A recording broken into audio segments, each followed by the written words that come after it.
ইডির জেরার মুখে কান্নায় ভেঙে পড়লেন অনুব্রত কন্যা সুকন্যা মণ্ডল। এমনটাই জানা যাচ্ছে সূত্র মারফত। সূত্রের খবর, আমি কিছু করিনি বলে কান্না সুকন্যার। ব্যবসা সংক্রান্ত কোনো তথ্য দিতে পারবো না বলেও মন্তব্য করেছেন সুকন্যা মণ্ডল। সূত্রের খবর, বান্ধবীর সঙ্গে কথা বলতে চাই জেরায় আবেদন সুকন্যার। তিহারে বন্দি বাবার সঙ্গেও কথা বলতে চায় দাবি সুকন্যার।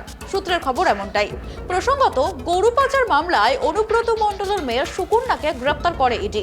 ইডির দাবি, জিজ্ঞাসাবাদের সময় উত্তর দিচ্ছিলেন না, বিভ্রান্ত করার চেষ্টা করা হচ্ছিল, সে কারণেই গ্রেপ্তার করা হয়েছে। বাবার গ্রেপ্তারির 8 মাসের মাথায় গ্রেপ্তার হলেন মেয়ে। এর আগে তাকে বারবার দিল্লিতে ডাকা হয়েছিল। এর আগে অনেক সময়ে তিনি হাজিরা এড়িয়েছিলেন। এবার 2 দিন পর পর হাজিরা দেন তিনি। ইডি সূত্রে দাবি, সুকন্যার নামে কোটি কোটি টাকা নগদ টাকার খোঁজ মিলেছে। সুকন্যার নামের অ্যাকাউন্টে থাকা টাকা জমাও পড়েছে। তার নামে বিপুল অঙ্কের ফিক্সড ডিপোজিটও রয়েছে।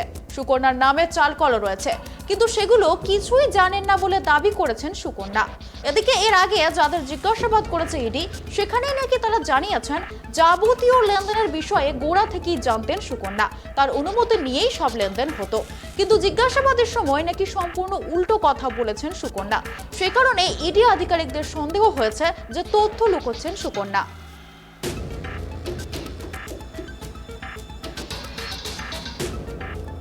এ বিষয়ে আরো বিস্তারিত জানাবে আমাদের সাথে টেলিফোন লাইনে রয়েছে আমাদের প্রতিনিধি গৌতম।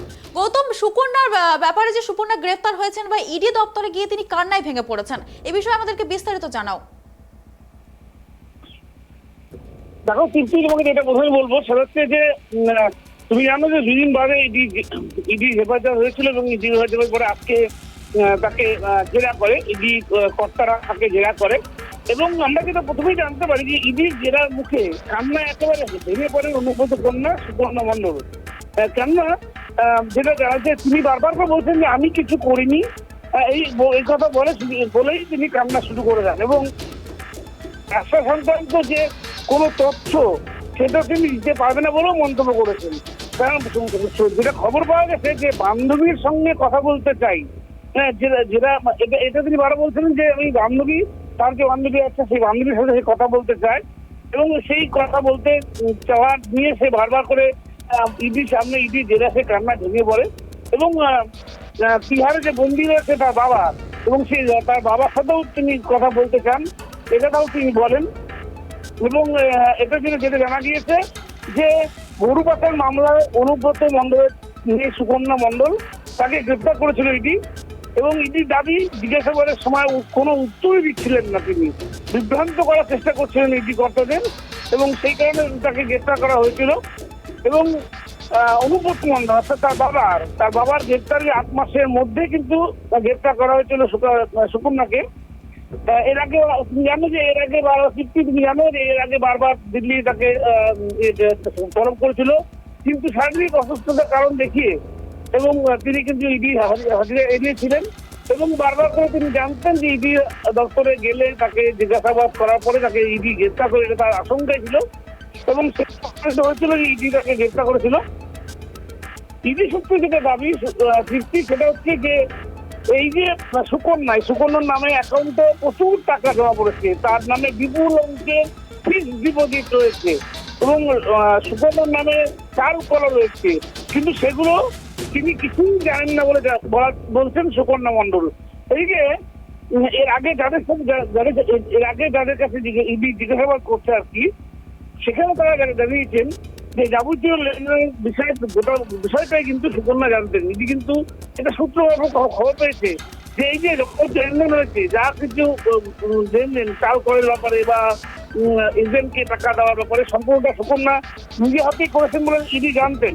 গোড়া থেকেই সুকন্যা করেছেন যা, কিন্তু জিজ্ঞাসাবাদের সময় তিনি সম্পূর্ণ উল্টো কথা বলছেন। এবং সে কথা ইডি বুঝতে পারে, গ্রেপ্তার করে। এবার আজকে যেটা আমরা ইডি তাকে জিজ্ঞাসাবাদ করার জন্য যখন আবার তাকে দপ্তরে নিয়ে আসে, কিন্তু দেখা যাচ্ছে যে তিনি বারবার কান্না ভেঙে পড়ছেন।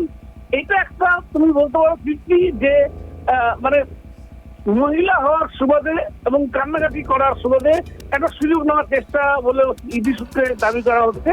তবে যাই হোক না কেন, কান্না বড় ভেঙে পড়লেও ইডি কোনো মতেই তার এই কান্নাকে গুরুত্ব দিতে আমল না রাজি নন। তবে যেটা ইডি সূত্রে জানা যাচ্ছে সেটা হচ্ছে যে এরপরে ইডির যে ধারণা, ইডি যে বারবার বলছেন এবং সুকন্যা নিজেও বলেছেন যে বাবার সাথে দেখা করবেন, অর্থাৎ ইডি কিন্তু চাইছে এখন এই মুহূর্তে যে তার বাবা তার অনুমত মন্ডলের সাথে মুখোমুখি বসিয়ে তাকে জেরা করাবে। এবং শুধু তাই নয়, জেরা করার পাশাপাশি সমস্ত ঘটনারই প্রমাণ মিলবে। এবং এটা বুঝতে পারে কিন্তু তিনি কান্নাকাটি শুরু করেছেন, যেটা ইডি সূত্রে খবর পাওয়া গেছে। সুকন্যা, ধন্যবাদ গৌতম এই বিষয়ে আমাদেরকে বিস্তারিত জানানোর জন্য। তো আবারও জানিয়ে রাখি, ইডির জেরার মুখে কান্নায় ভেঙে পড়লেন সুকন্যা মণ্ডল। পাশাপাশি তিনি তিহারে বন্দী তার বাবার সাথে দেখা করতেও চেয়েছেন এবং ইডি সূত্রে যে দাবি, সুকন্যার নামে একাধিক সম্পত্তির হদিশ পেয়েছে এবং বারবার তাকে হাজিরার কথা জানানো হলেও তিনি এড়িয়ে গেছেন। অবশেষে ইডির হাতে গ্রেপ্তার হয়েছেন এবং ইডির জেরার মুখে কান্নায় ভেঙে পড়েছেন সুকন্যা মণ্ডল।